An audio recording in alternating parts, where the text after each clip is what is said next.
What if what we are really looking for on land or sea isn't just adventure, but also the feeling that we matter? Today, we're discussing some of the concepts from the book Mattering by Jennifer Breheny Wallace. Welcome to What Could Go Right, a podcast about living boldly on and off the water. I'm Eric Orton. I'm Emily Orton. On this podcast, we explore adventure, connection, and stepping into a more intentional life. And we don't just talk about it. We invite you to join us on guided sailing trips around the world.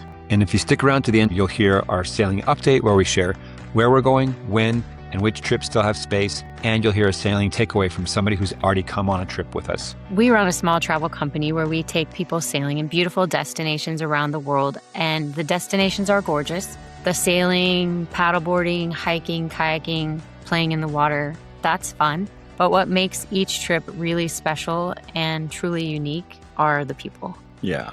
As they come together as a crew. And a couple of weeks ago, we were talking to our sailing instructor, Matt Holt, and he talked about a crew. Do you remember what he said about what a crew is, or kind of the feeling he gave about the difference between just people sitting next to each other at a bus stop or friends and a crew? What I remember is the astronaut, I forget her name, she was on the mission that went around the moon.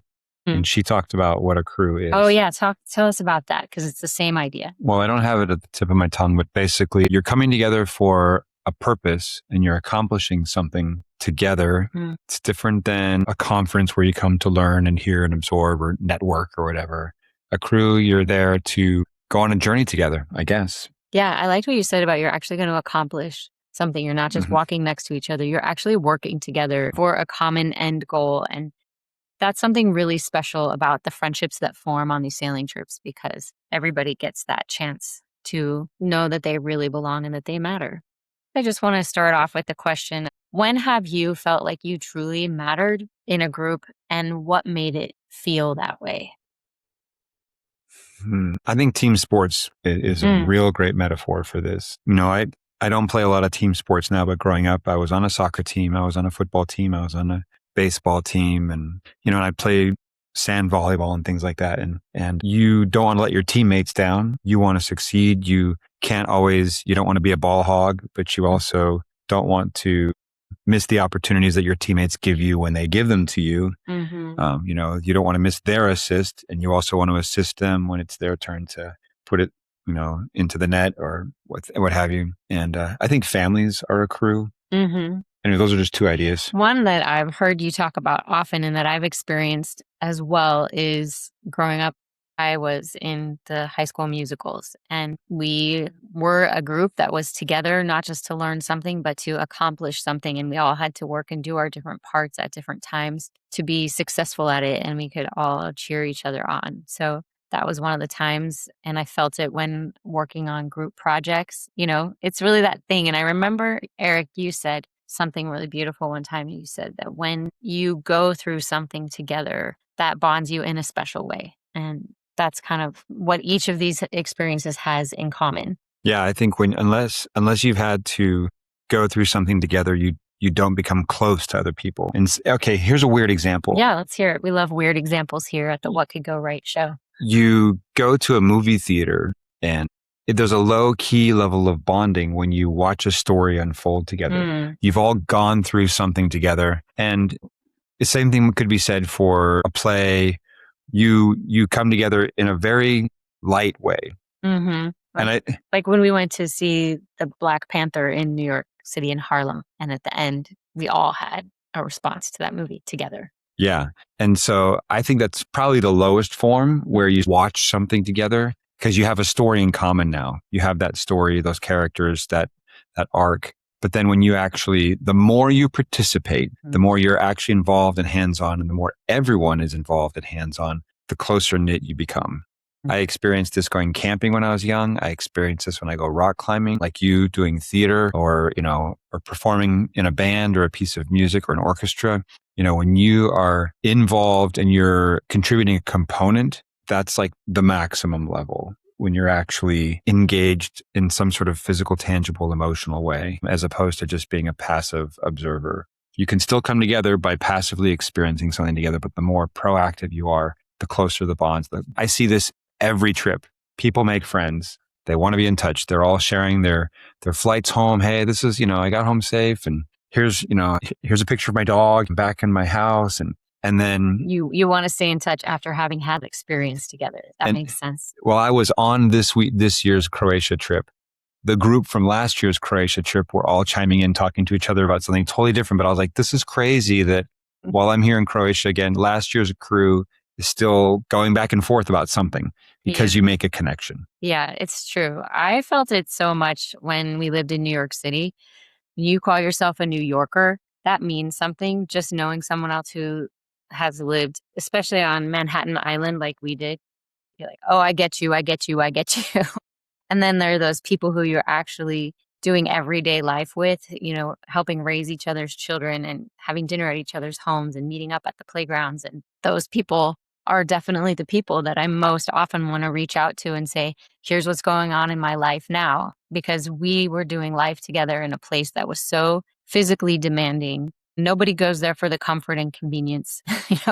We're all there for other ambitious reasons, and just it forms that feeling kind of like a crew. And I'm curious to talk about some of the bonding experiences that crew have had on these trips. I can start with one. You talked about watching something together and how that's the lowest form.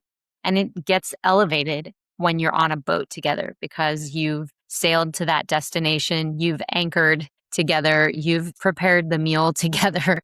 And now get to watch whether it's a gorgeous sunset together or occasionally, not very often, we've had the luxury of watching purple lightning storm. Definitely with that group from Croatia, we got some gorgeous pictures. We were never in any danger. Or it might be we had a trip that we took to Mexico, and I remember we were all sailing and we were trying to get from point A to point B.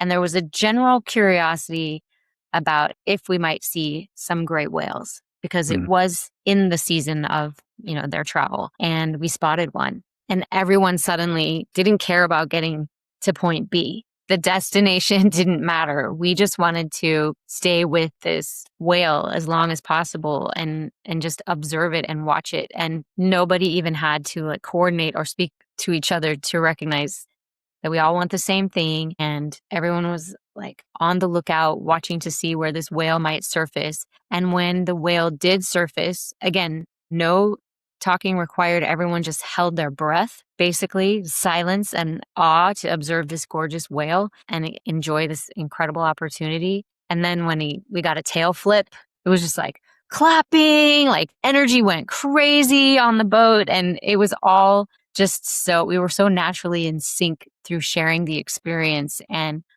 that was so bonding because we kind of loosely said, if it were possible, we'd love this goal. Then it appeared and we're like, let's chase it.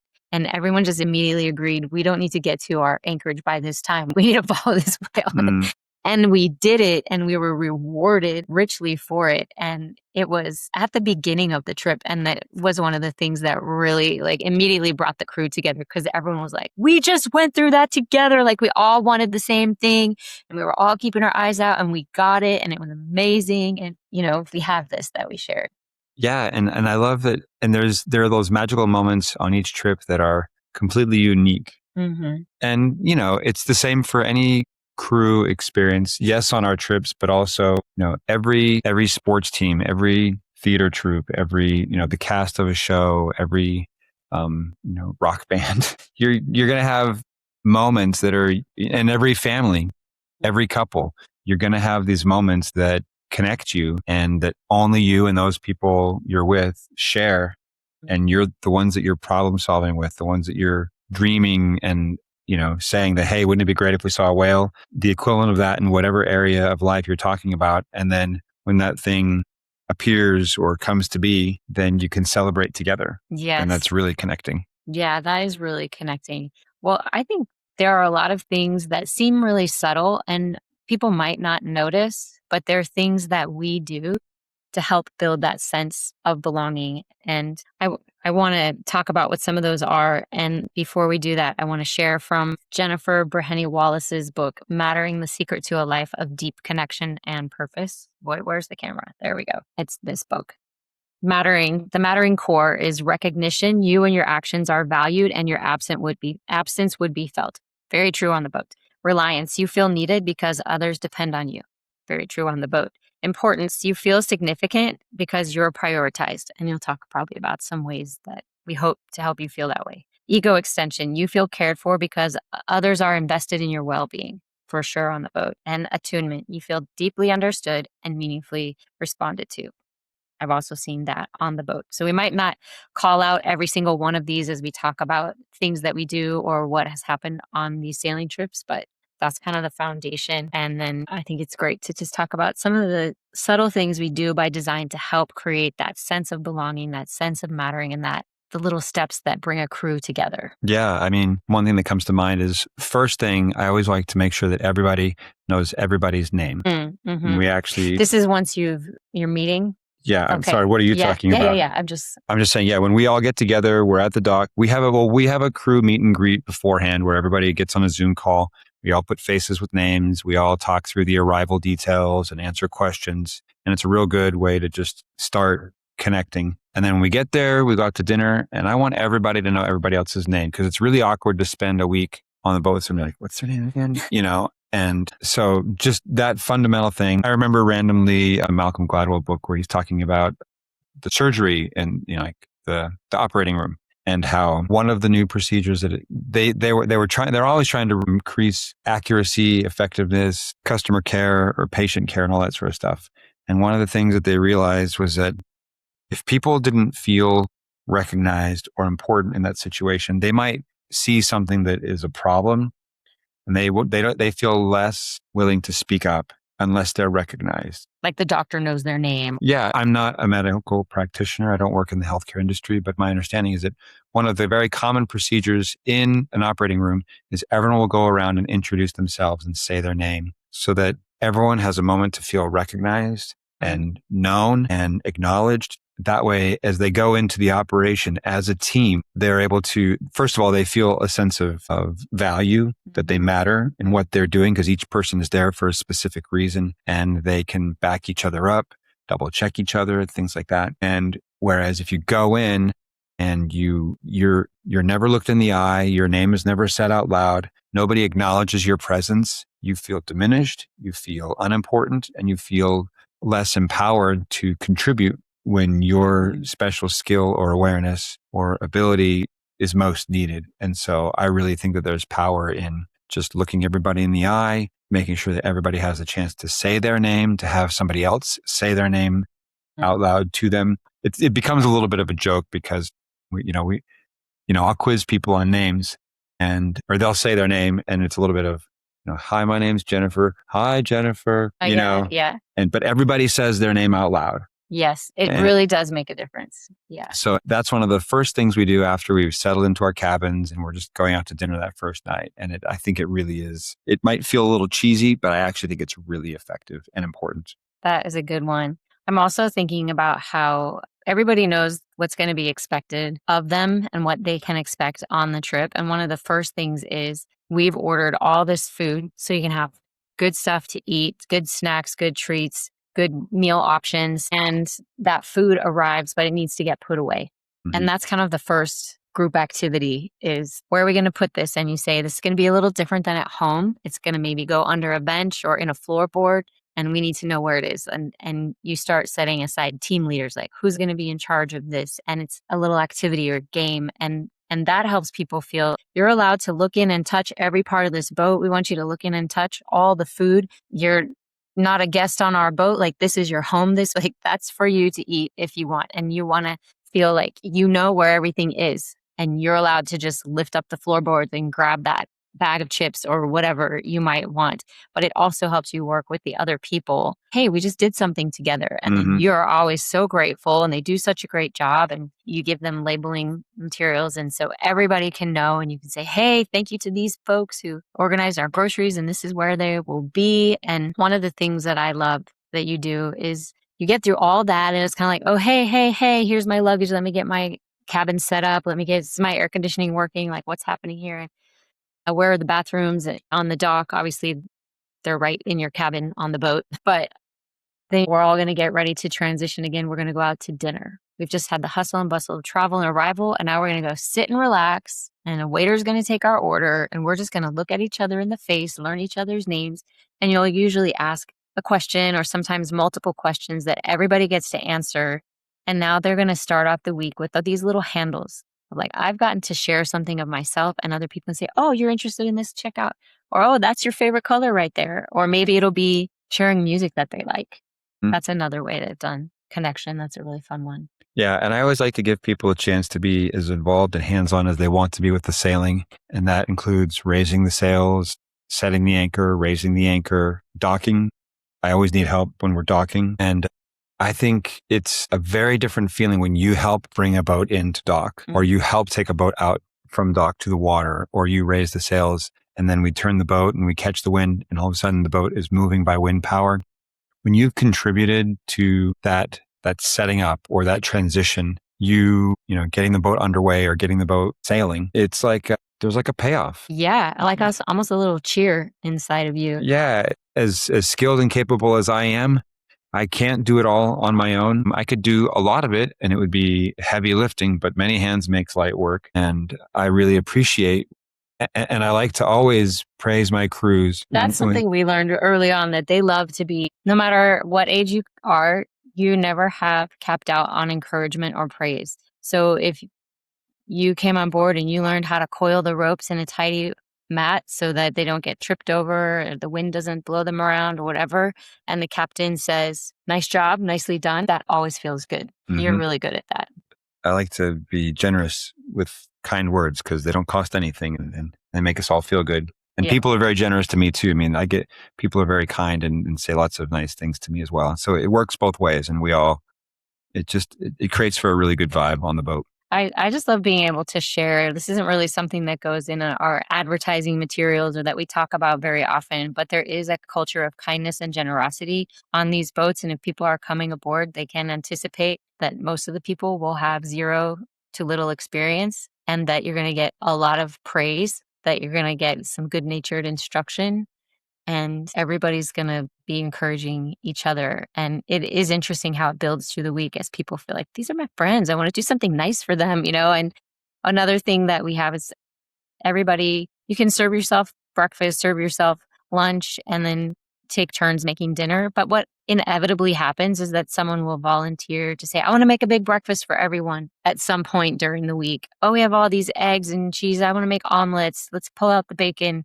you know. Or I think you guys had on your last trip, that's a glorious French toast breakfast made with local breads, jams, fresh fruit, cream. Okay, will you tell about the whipping cream? Because we did this when we lived on a sailboat, and it was a royal pain. So it really surprised me when you told me this story. So yeah, you know, towards the end of the week, you start like, what are we going to make with what we have on the boat? And somebody was saying, oh, we have some bread and we could fry up these eggs. Somebody had the idea of French toast. And I was like, well, we can slice up all the Croatian equivalent of a baguette. And people are pulling out berries. And of course, whipped cream. We have these 2 containers of whipped cream, but there's no blender or mixer on the boat. Yeah, that was the cream for the coffee. So that's why we had it. Well, yeah. Okay. And anyway, people just have to start doing it by hand. And so they would take turns passing it around. And, you know, as a team, the cream got whipped. Yeah. And it got enjoyed. And we had, like, somebody's dicing the peaches, somebody's, you know, slicing and cooking up the actual French toast on the pan. And for one lady, it was her first time. She's from Brazil and they don't do French toast there. And so this was her first time making French toast. And she was so thrilled. What inevitably happens is that people on the boat find out what other people like or enjoy. This person really likes iced coffee. And the next thing you know, somebody else is saying that we're all sort of up top sailing, and somebody comes up and says, hey, I made you an iced coffee. Yeah. Or, hey, I was unsure and I found the best lemon ice cream. And we're all walking by and like, I want to treat everyone to a lemon ice cream cone. So we all enjoy that. Or people will come up, I'm sailing and I've been at the helm for a while, and I can always have somebody else do that, but I'm teaching and explaining, and they'll just bring me a snack. Yeah.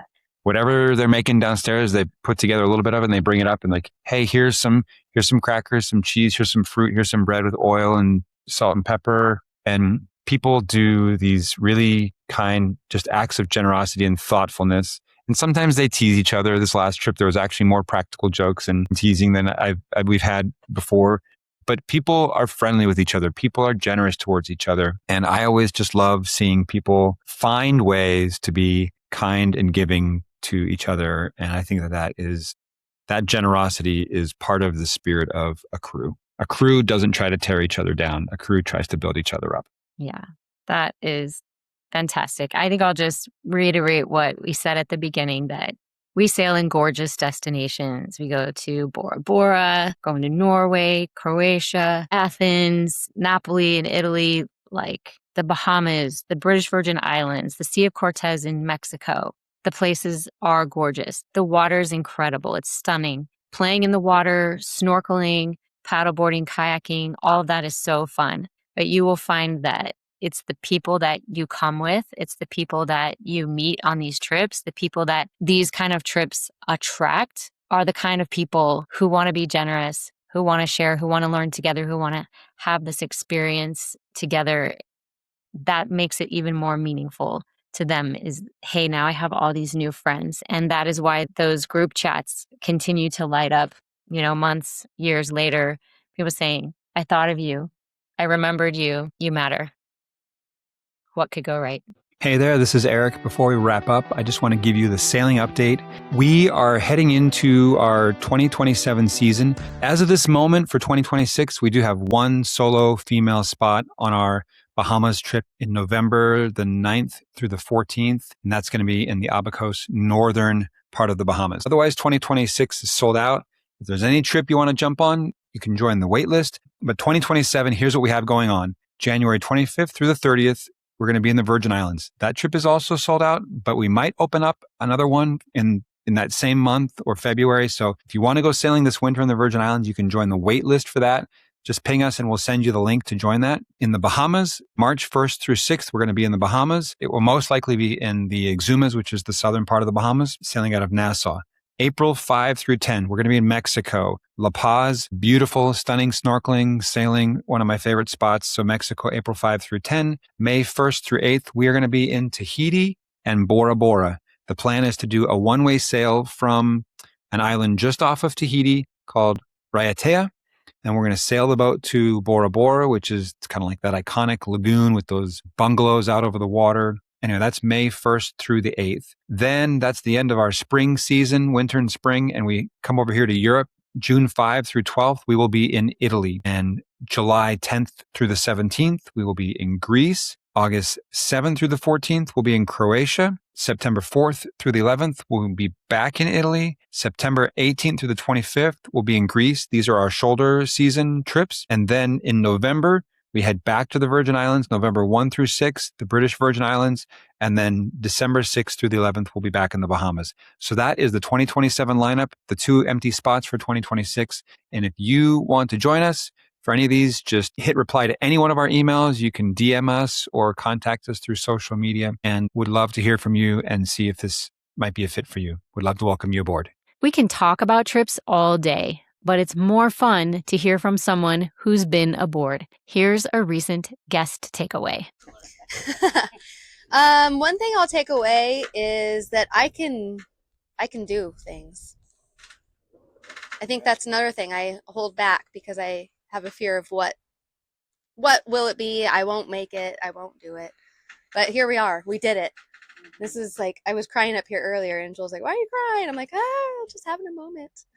It's amazing. And if anyone's thinking of doing it, do it 100%. Like, whoa. Sorry. You're good. I just saw the boom going over. I would say do it. If you're thinking about it, do it. Jump.